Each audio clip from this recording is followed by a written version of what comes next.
आदरणीय धर्म प्रेमी सज्जनों, सादर नमस्ते। मैं जेठालाल विश्वकर्मा आप सभी का हार्दिक स्वागत करता हूँ। रामायण अयोध्या कांड सर्ग 6। रानी कैकेयी की एक कुलदासी थी। वो मायके से ही उसके साथ आई थी और सदा उसी के साथ रहती थी।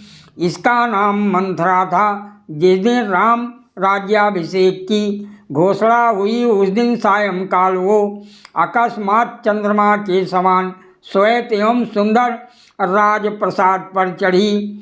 उस प्रसाद से मंथरा ने देखा कि अयोध्या की सड़कों पर छिड़काव किया गया है और स्थान स्थान पर पुष्पमालाएं लटक रही हैं।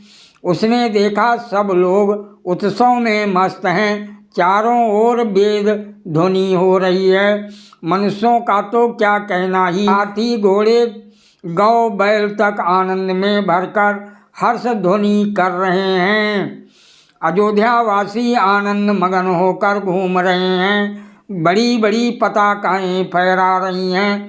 मालाएं बंधी हुई हैं। इस प्रकार की अलंकृत अयोध्यापुरी को देखकर मंथरा बड़ी चकित हुई।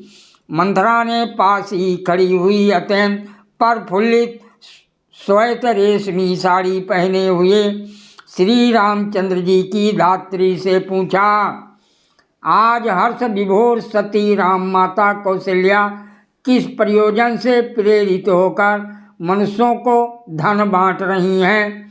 अयोध्यावासियों के अत्य आनंदित होने का कारण क्या है? महाराज दशरथ भी अत्यंत प्रसन्न हैं। क्या वह कोई अनुपम कार्य करने वाले हैं? ये सब मुझे बता। मंथरा के इस प्रकार पूछने पर हर्ष से प्रफुल्लित उस धात्री ने कुब्जा से श्री राम को प्राप्त होने वाली राजलक्ष्मी का वृत्तांत कह सुनाया। उसने कहा, कल प्रातः होते ही पुष्य नक्षत्र में महाराज दशरथ जित क्रोध एवं निष्पाप श्री राम को युवराज पद पर अभिषिक्त करेंगे। धात्री के ये वचन सुनकर कुबड़ी मंथरा ईर्षा में भर कैलाश पर्वत के शिखर के समान ऊंचे महल से उतरी। क्रोध में जलती हुई भलाई में भी बुराई देखने वाली वो मंथरा सेनागार में जाकर और सोती हुई कैकेयी को जगाकर उससे बोली, हे मूढ़, उठ, पड़ी पड़ी क्या सोती है? तेरे ऊपर तो बड़ा भारी भय आ रहा है। क्या तू अपने दुख को भी नहीं समझती?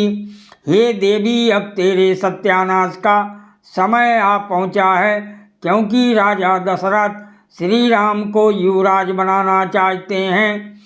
उस दुष्ट आत्मा दशरथ ने भरत को तो तेरे माता पिता के घर भेज दिया है।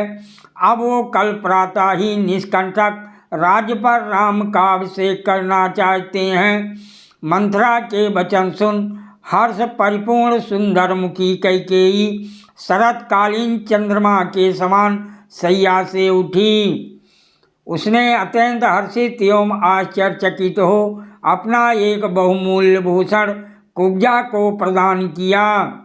नारी श्रेष्ठ कैकेयी मंथरा को अपना आभूषण देकर और उसकी ओर देखकर बोली, हे मंथरे, तूने मुझे परम प्रिय संवाद सुनाया है।